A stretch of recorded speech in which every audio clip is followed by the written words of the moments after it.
अस्सलाम वालेकुम दोस्तों, मैं अखलाक सालिक आपके साथ 94 स्पोर्ट्स नेटवर्क पर आपको खुश आमदीद कहता हूं। नाज़रीन, आज पाकिस्तान हॉकी में एक नया दिन, पाकिस्तान गो के फाइनल में हारा, लेकिन पाकिस्तान ने इस टूर्नामेंट के अंदर बहुत उम्दा हॉकी खेली। पाकिस्तान की हॉकी को अगर ये कहा जाए कि दोबारा से जिंदा किया तो ये भी बेजाना होगा। जिस तरह से पाकिस्तान की हॉकी को हुकाम बाला ने जो अभी तक नजरअंदाज किया हुआ था, पाकिस्तान की हॉकी के ऊपर जो जवाल आया हुआ था, लेकिन इन लड़कों ने बहुत ही उम्दा परफॉर्म किया और पाकिस्तान फाइनल तक रसाई हासिल की। पाकिस्तान अगर मगर की पोजीशन में भी आया, लेकिन पाकिस्तानी लड़कों ने बहुत उम्दा परफॉर्म किया। गो के फाइनल के अंदर वो चूक गए, लेकिन फिर भी दूसरे दोनों हाफ के अंदर, क्वार्टर्स के अंदर पाकिस्तान ने बहुत उम्दा हॉकी खेली। पाकिस्तान ने कम बैक करने की कोशिश की, लेकिन कुछ शायद किस्मत को यह मंजूर नहीं था। और लेकिन बात यहां पर यह भी कर रहे हैं कि हम साथ साथ के पाकिस्तान की हॉकी का जो हाल है उसकी बड़ी वजह हमारे करता धरता है। अगर हम यहाँ पर देखें तो जिस तरह केयर टेकर हुकूमत के अंदर बहुत से गलत फैसले हुए, यहाँ पर हॉकी के ऊपर भी जो लोग बिठा दिए गए, शायद उनको अभी तक क्रिकेट हॉकी की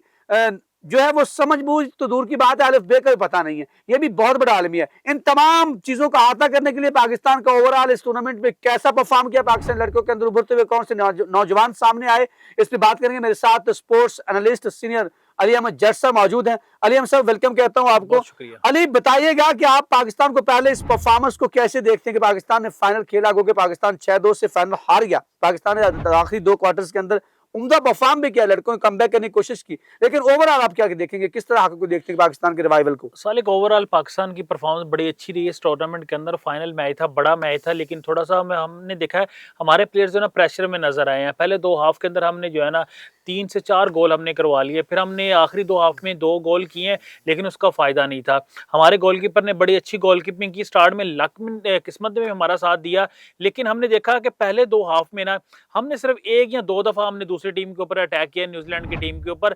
और अगर हम न्यूजीलैंड की बात कर ले तो न्यूजीलैंड ने हर 1 या दूसरे मिनट के बाद हमारे ऊपर अटैक किया है। ये जो ना हमें थोड़ा सा डिफरेंस नजर आया। ओवरऑल इस टूर्नामेंट के अंदर बड़ी अच्छी परफॉर्मेंस रही है हमारी। हॉकी एक तो दोबारा फिर जिंदा हो गई है इन प्लेयर्स के ऊपर।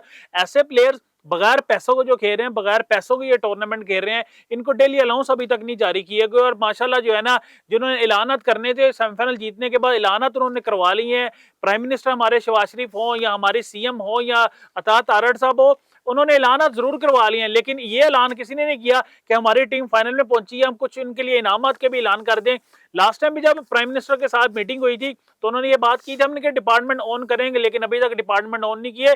मैं ये यहाँ कहना चाहूंगा, हम इन प्लेयर्स को बैक करें, इन खिलाड़ियों को बैक करें, और यही प्लेयर जो है ना सेल अब्बास कोई बन जाएगा, कोई शकील अब्बासी बन जाएगा, कोई और बड़ा नाम बन जाएगा, लेकिन हमें मेहनत करनी पड़ेगी। अगर आप इजाजत दें तो मैं 2-3 नाम ले दूं। जी जी बिल्कुल। कोई शहबाज शरीफ बन सकता है, कोई कामरान अशरफ बन सकता है, कोई पाकिस्तान के अगर बैक में चला जाऊं तो पाकिस्तान को नसीर बुंदा बन सकता है, शहनाज शेख बन सकता है, समीउल्लाह बन सकता है, लेकिन उसके लिए क्या है, उन तमाम को एक सिस्टम ने बनाया था। पाकिस्तान के वो सिस्टम थी। अली, बात को कंटिन्यू कीजिएगा। बिल्कुल ऐसे ही देखिए, हमें कुछ सिस्टम बनाना पड़ेगा। ये नहीं कि हमारी टीम फाइनल में पहुंची और फाइनल अगर हम हार गए हैं तो बस प्राइम मिनिस्टर साहब बुलाएंगे, उसके बाद वाह वाह करवाएंगे अपने, उसके बाद गुड बाय कर देंगे। हमें एक सिस्टम बनाना पड़ेगा। इनके डिपार्टमेंट सबसे पहले ऑन करने पड़ेंगे, उसके बाद इनकी लीग का इनकाद करवाना पड़ेगा। एक लीग होगी, जब हमारा सिस्टम बन जाएगा, जब पैसा पाकिस्तान हॉकी फेडरेशन खुद जनरेट करेगी, पाकिस्तान की हॉकी फिर तरक्की करेगी। आज अगर हम फाइनल जीत जाते तो हम प्रो लीग में चले जाते, लेकिन देखें जो हमने गलतियां पीछे की हैं, जो गलतियां हम कर रहे हैं, उससे हम कुछ सीख सकते हैं। हम आगे फ्यूचर में वर्ल्ड कप में क्वालिफाई कर सकते हैं, ओलंपिक्स में क्वालिफाई कर सकते हैं,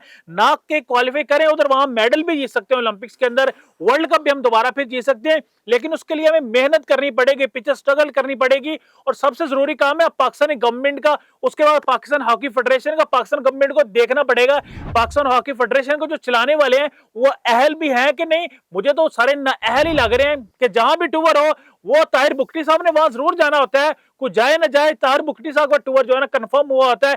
किसी को डेली अलाउंस मिले ना मिले, ताहिर बुखटी साहब की पैदावार है। काकर साहब ने उनको मुसल्लत किया पाकिस्तान हॉकी फेडरेशन पे। वहां पर मैं जब जाता हूँ स्टेडियम के, वहां पर पाकिस्तान हॉकी फेडरेशन के ऑफिस के अंदर, तो वहां पर आसिफ बाजवा साहब का नाम लिखा। आसिफ बाजवा बड़ा पाकिस्तान का नाम रहा है हॉकी का, लेकिन वहां पर सब गत्ता दत्ता जो इनके ऊपर मुसल्लत कर दिया गया तार बुख्ती को। यहाँ पर ख्वाजा जुनैद का एक अच्छा इनिशिएटिव लिया मोहसिन नकवी साहब ने। इस तरह के लोगों को जो हॉकी की, ख्वाजा जुनैद बहुत बड़ा नाम है, इस तरह से पाकिस्तान के पास शहबाज सीनियर जैसे प्लेयर जिन्होंने दुनिया यूरोप मंगवाती है। मैं बात ऐड करना चाहूंगा, हमारे प्लेयर्स में कसूर नहीं है। आप प्लेयर्स को पैसा ही नहीं दे रहे, बगैर पैसों के बच्चे फाइनल में पहुंच गए।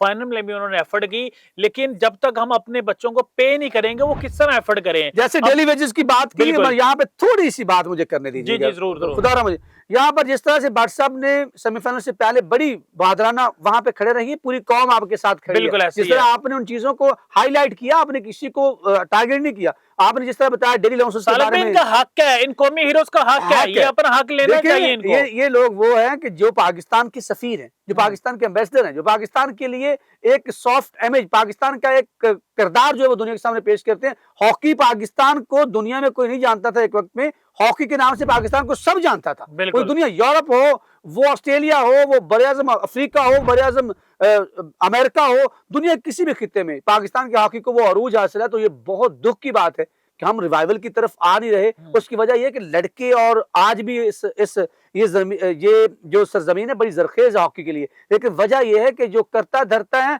उन्होंने बाकायदा अब इससे हाथ उठा लिया है। ना पाकिस्तान हॉकी फेडरेशन से काम कर रही है, ना इसके ऊपर वज़ीर आज़म देख रहे हैं, ना सीएम देख रहा है। तो ये तमाम चीजें कौन देखेगा? फिर कहां से काजी मुहिब आएगा? फिर कहां से ये लोग आएंगे? ये लोग तो तभी तक, और आपका कौमी खेल जब ज़वाल की तरफ जाता है तो याद रखिएगा कि आप अपनी सकाफत को भूल रहे हैं, आप अपनी हकीकत को भूल रहे हैं, कल्चर को भूल रहे हैं। और हॉकी जैसी गेम होगी तो उससे और ज्यादा सेहतमंद प्लेयर्स जो है और सेहतमंद माशा, सेहतमंद नौजवान जब जब तक हम सामने आएंगे। पैसा इस सिस्टम में नहीं लेके आएंगे, पाकिस्तान हॉकी फेडरेशन के पास पैसा नहीं आएगा, हम लीग नहीं करवाएंगे, कोई भी यंगस्टर नहीं आएगा हॉकी खेलने। हॉकी खेलने तब भी आएंगे जब उनको पता चलेगा यार ये देखेंगे हमारा आइडियल आ रहा है, राना वहीद आ रहा है, अमाद भट्ट आ रहा है, अच्छा सेटअप है, अच्छी गाड़ी पे आ रहे हैं। अगर कोई प्लेयर क्रिकेट खेलने जाता है उसकी सबसे बड़ी वजह ये है कि पैसा क्रिकेट के अंदर, इसलिए सारे नजर आती है उनको, ब्रांड बड़े बड़े नजर आते हैं। इस बात को मैं बिल्कुल 100% नहीं 110% कहूंगा। उसकी वजह यह है कि हमेशा जो है लोग फॉलो करते हैं। आज हर बंदा चाहता है कि मेरा बेटा क्रिकेटर बने।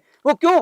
वो इसलिए नहीं, वो इसलिए चाहता है कि उसमें आपका लाइफ स्टाइल बदल जाता है। बिल्कुल। हॉकी का प्लेयर को कोई बनना नहीं चाहता। उसकी वजह क्या है कि वो बेचारे को पता है 20-25 टूर बाद भी अपनी गाड़ी नहीं ले सकता। मैं इंटरनेशनल पाकिस्तान के नेशनल यानी कौमी हीरो और उनको मैंने सफर करते देखा है आम पब्लिक ट्रांसपोर्ट के ऊपर। तो आप मुझे ये बताएं फिर वो उसके ऊपर कौन जाएगा उसको लेके। इसी तरह पाकिस्तान के बाकी खेल जैसे फुटबॉल है, हॉकी है, इनको भी रिवाइवल करना, लेकिन कौमी खेल हॉकी है, इसके ऊपर हमें तवज्जो देना, इसमें सोचना होगा कि क्या कौमी हॉकी का नाम लेना ना लोग छोड़ दें। जिस तरह से आपने इनको सतीली माँ वाला इनके साथ किरदार किया है, वो इस मुल्क का कौमी खेल है, किसी और मुल्क का कौमी खेल नहीं है।